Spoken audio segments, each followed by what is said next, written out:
Win is back with new and exciting prizes. Play on the Tim's app today. You stay on my mind, think about you all the time. Got to get to know you well. If you kiss, then I will tell. You stay on my mind, think about you all the time. Got to get to know you well. If you kiss, then I will tell. You stay. U.S. election talk. Theme song. That's CNN's new theme Yeah, I for think their coverage. so. We pulled it. Every time. Melissa Mayer, Sid here with you. Good morning. You know, it is time here for us in this country to get really engaged in this. And we were just having a conversation off air. I understand people's fatigue with this specific matchup with Biden and Trump and everything it brings. I understand it. And about a month and a half ago, I was very there. Like I said, I was asking myself, can I do this again? And then I realized I don't have a choice in the matter. We have to do this again. It's official. Last night, the delegate number has been reached by both candidates. Joe Biden and Donald Trump will do the dance again. For the first time in nearly 70 years, we're going to have a rematch in a U.S. presidential election. Both candidates will officially be the nominees later this year at their conventions. Those will be fascinating. Expect those in July and August, thereabouts. Few voters are looking forward to this basically anywhere on earth, in America or outside of it. Trump's indicted in four separate criminal investigations. Biden also has low approval ratings. There's also been obviously a lot of conjecture about his age, 81. Trump, for the record, is 77. Not like the guy is 28. So there's a lot to talk about here, but I want to bring this to Canada. I want to bring this to us because our election won't happen, we think, till sometime next year, October-ish of 2025. How should this country, Melissa, I'll start with you, handle what's about to happen here? Because there's the results itself, there's the real possibility that this might not be settled past November the 5th, and there's the other talking point of who in this country should be the prime minister if Trump is going to be doing this again on Vendetta Tour 2.0. Like where do you want to start with this? Well, I mean, a good, solid relationship between Canada and the U.S. is so important. We've got that extremely long, unprotected border between us, and I mean, I can only imagine what the conversations are like behind the scenes in Ottawa right now. To say like, okay, what's our game plan?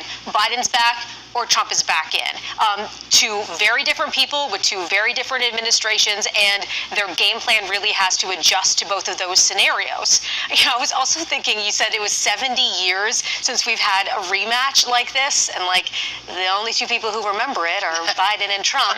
Dwight Eisenhower, Adlai Stevenson. It was long. Yeah, they were both 8 years old then, or something like that. And like looking ahead to November 5th, like they have months of campaigning, and Biden, meanwhile, is still president. Trump, meanwhile, has all of these court cases he's involved in. But like the energy that they are able, I know the energy is a word we throw around a lot when talking about these guys, thanks to Trump, but like the energy that they have to be able to withstand this road ahead. I mean, tell me what their secret is, because I would like some of that. Ego. Yeah, maybe that's what it is. And I mean, and Canada also has to have the energy to keep up with whatever's going to happen, you know, after November 5th.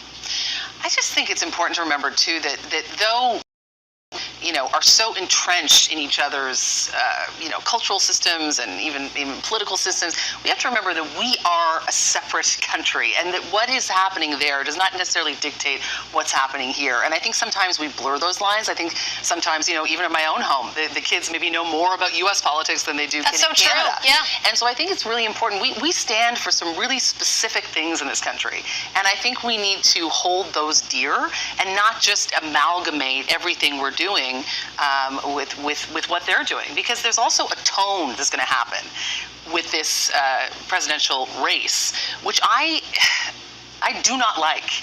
And I don't like how that tone is then upheld over and over again in different conversations. I think that absolutely leaks over into how we speak about our prime minister and, you know, any sort of opponents or you know, incumbents to that. And I think we need to really hold that separate. Keep aware of it, but hold it separate. Absolutely. The one thing I keep going back to is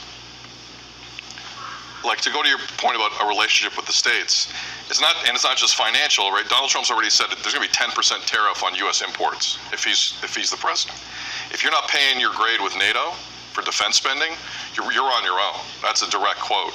We also are in a country right now where we had 2 weather balloons come into our space not that long ago, and we needed American fighters to come in.